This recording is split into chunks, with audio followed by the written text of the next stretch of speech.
সকলকে নমস্কার। আবার এসে গেছি আমি স্বরূপ চট্টোপাধ্যায়, স্পষ্ট বার্তায় কিছু কথা স্পষ্টভাবে আপনাদের কাছে বলার জন্য। কথাটা হচ্ছে বারুইপুরে হচ্ছেটা কি আর হয়েছেটা কি, দুটোই গুরুত্বপূর্ণ।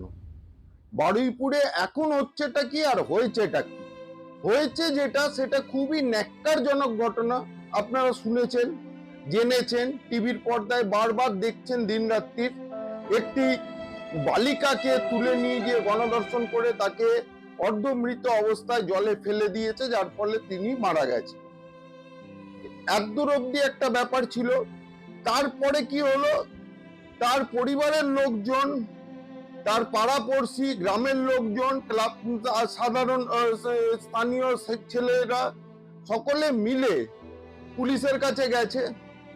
পুলিশ ফাঁড়ি থেকে ঘটনাস্থলের দূরত্ব বেশি নয়, এমনকি বারুইপুর থানা থেকেও বেশি নয়, কিন্তু পুলিশ প্রথমে ওটাকে ক্যাজুয়ালি ঘটনাটিকে নিয়েছিল। এমনকি যখন প্রথমে অভিযুক্তদের ধরে এনে দেওয়া হয়েছিল, একটি ভিজুয়াল ক্লিপ সামনে এসছে যেটাতে দেখা যাচ্ছে পুলিশ সেটাকে অত্যন্ত ক্যাজুয়াল ভাবে নিয়েছে। তার জন্য পরবর্তীকালে সেই পুলিশ ফাঁড়ির থেকে ধরা পড়া সত্ত্বেও একজন আসামি হাত ছেড়ে বেরিয়ে যায়। যদিও পরবর্তীকালে সব গ্রেপ্তারি হয়েছে, সব হয়েছে, কিন্তু এটাকে কেন্দ্র করে যে ঘোলা জলে কিছু বামপন্থী আর কিছু তৃণমূল বা যাদেরকে অলরেডি বাতিল করে দিয়েছে জনগণ, মাছ ধরতে নেমে গেছে।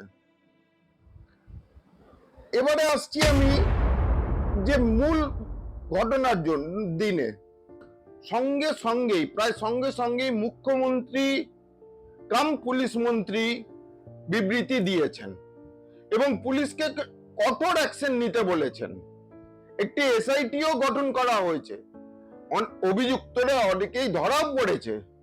কিন্তু যে কথাটা বলছিলাম, যে এত শক্ত ব্যবস্থা করা সত্ত্বেও যে মৃতা বালিকা, তার পিতার সঙ্গে মুখ্যমন্ত্রীর কথা হওয়া সত্ত্বেও, এইখানে সবাই সমবেদনা নিয়ে তাদের পাশে দাঁড়ানো সত্ত্বেও কিছু বামপন্থী এটাকে আর গোলা জলে মাছ ধরতে নামলো।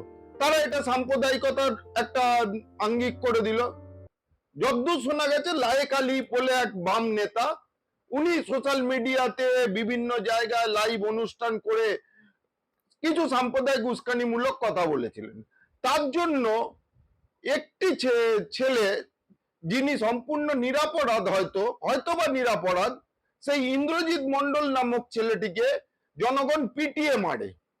এই যে মব লিঞ্চিং, পিটিয়ে মারা, এবং তারপরে রেলের ওপরে অনেক কিছু রেখে দেওয়া হয় রেল লাইনের ওপরে, যার ভিডিও সামনে এসছে, সেগুলিতে জন্য হয়তো আরো অনেক প্রাণহানি ঘটতে পারতো। এর জন্য দায়ীটা কে? এর জন্য দায়ীটা কে? একটি ধর্ষণ, খুন, সেটা যথেষ্ট ন্যাক্কারজনক, আমি বারবার বলছি, তার নিন্দা করছি। কিন্তু তার পরবর্তীতে এই যে জনগণকে উস্কে দেওয়া, যেখানে মুখ্যমন্ত্রী শক্ত হাতে শক্ত অ্যাকশন নিচ্ছেন। আজকে জ্যোতি বসুর মতো বলেননি যে ও ঘটনা তো ওরকম তো কতই হয়ে থাকে, বা মমতা বন্দ্যোপাধ্যায়ের মতো বলেনি যে মেয়েটি প্রেগনেন্ট ছিল, লাভ অ্যাফেয়ার ছিল, বা ছোট্ট ঘটনা, এরকমও বলেননি। মাননীয় শ্রী শুভেন্দু অধিকারী মহাশয় যথেষ্ট সংবেদনার সঙ্গে তাদের পাশে দাঁড়িয়েছেন, পরিবারের পাশে দাঁড়িয়েছেন, এবং অ্যাকশনও নেওয়া হয়েছে। আজকে মুখ্যমন্ত্রী তাদের পরিবারের সঙ্গে দেখাও করেছেন। কিন্তু এই যে পরবর্তীকালে ইন্দ্রজিৎ মন্ডলকে যে মেরে ফেলা হলো মব লিঞ্চিং করে, তার দায় কি থেকে কি কমরেড লায়েক আলী পালিয়ে বাঁচতে পারবেন? তার উস্কানিতে যে এই ঘটনাটা ঘটেছে, তার উস্কানিতে যে রেল লাইনের ওপর, ট্র্যাকের ওপর যেগুলো ফেলা হয়েছিল, সেটা দায় থেকে কি নিজেকে বাঁচাতে পারবেন?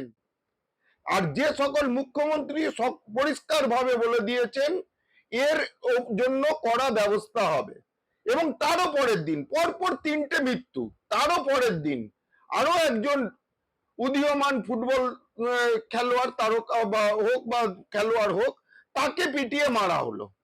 এবং এই সমস্ত পিটিয়ে মারার পেছনে এই যে মব লিঞ্চিং, এই যে রেলে জিনিসপত্র ফেলা, এর পেছনে দায়ী কে? এর পেছনে দায়ী তৃণমূল কংগ্রেস আর বামফ্রন্টের দীর্ঘদিনের সংখ্যালঘু তোষণ রাজনীতি এবং যেভাবে দুষ্কৃতীদের আশ্রয় দিয়েছেন, আপনাদের খেয়াল আছে যখন সিএএ বিল আনার পরে মমতা বন্দ্যোপাধ্যায়, প্রাক্তন মুখ্যমন্ত্রী মাননীয় মমতা বন্দ্যোপাধ্যায়, যদিও মাননীয় বলতে আমার খারাপ লাগে, ওনার উপর সম্মান দেখাতেই আমার খারাপ লাগে, তবুও মাননীয় প্রাক্তন মুখ্যমন্ত্রী বলছিলেন কে কে ছি ছি, যার পরিণামে রেলের প্রায় 300 কোটি টাকার সম্পত্তি নষ্ট করা হয়েছিল। তারপর যখন বেলডাঙ্গার ঘটনায় 3 ঘন্টা জাতীয় সড়ক অবরোধ ছিল, এতে মানুষের ক্ষতি, আপনার আমার ট্যাক্সের টাকার ক্ষতি, রেলের সম্পত্তি ধ্বংস, সরকারি সম্পত্তি ধ্বংস, আগুন লাগানো, পানিতে আগুন লাগানো, এতে মানুষের ক্ষতি হচ্ছে। এই যে একটি মৃত্যু হলো ধর্ষণ আর খুন, আর তাকে কেন্দ্র করে পরের 2টি মৃত্যু উস্কানিতে হয়েছে। যারা যারা উস্কানি দিয়েছেন, সোশ্যাল মিডিয়া থেকে শুরু করে বিভিন্ন প্ল্যাটফর্মে, মুখ্যমন্ত্রী নিজের মুখে বলে দিয়েছেন আজকে যে তাদের মধ্যে থেকে 200 জনকে চিহ্নিত করা ইতিমধ্যে গেছে, কাউকে ছেড়ে দেওয়া হবে না।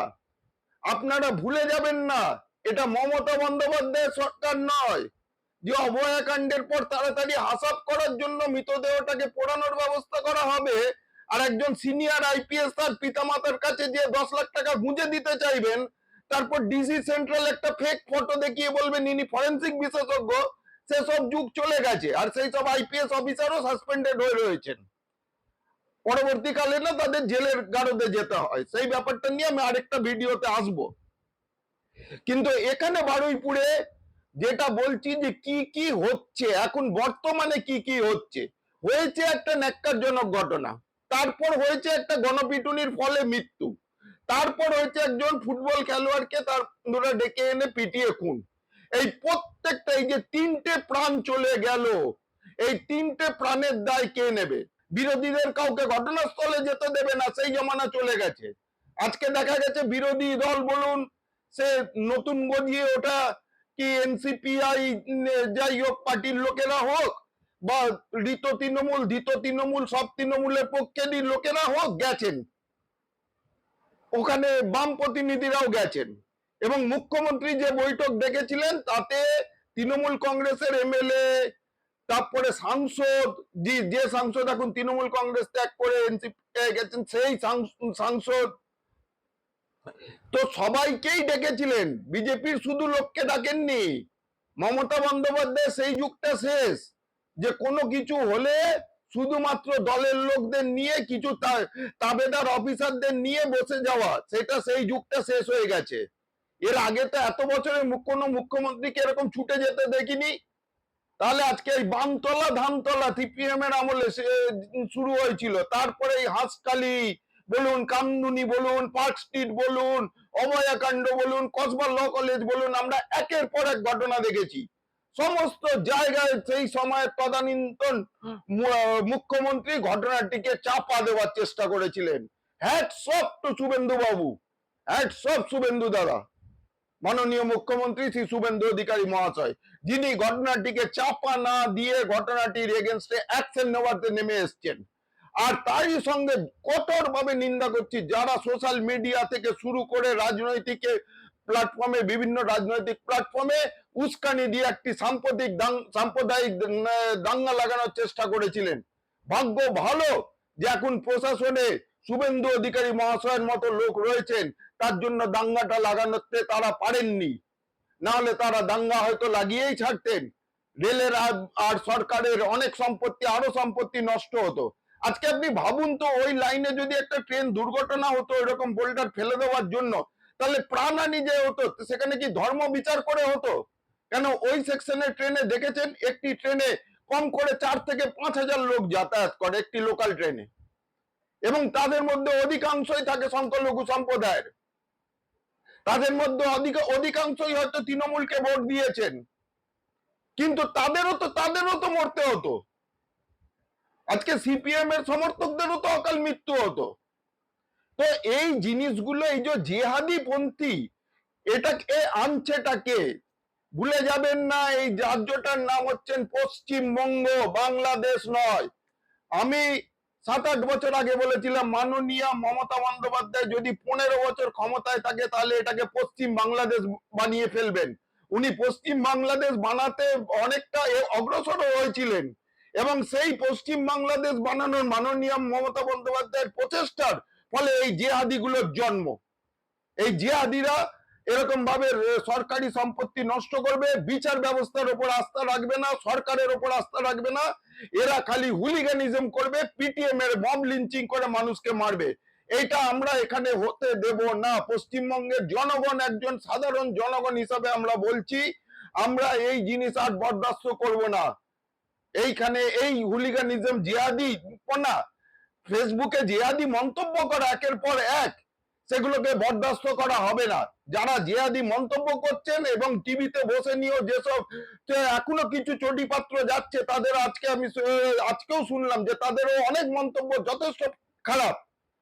তারাও যাতে একটু সংযত হয়ে যান, তারাও যাতে মনে রাখেন আইনটা সবার জন্য।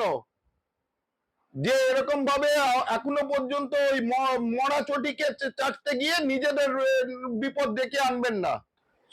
সকলকে বলতে চাই, যে কোনো কাণ্ডে আপনারা পুলিশকে সঙ্গে সঙ্গে অভিযোগ জানান, সঙ্গে সঙ্গে প্রশাসনের দরকার পড়লে SP, IGP level, DG level অব্দি যান, বা স্থানীয় বিধায়ক হোক বা কোনো মন্ত্রী মশাই হোক, তাদের কাছে পৌঁছন, সর্বত্র জানান, জানিয়ে যাতে অ্যাকশন স্ট্রিক্ট হয়।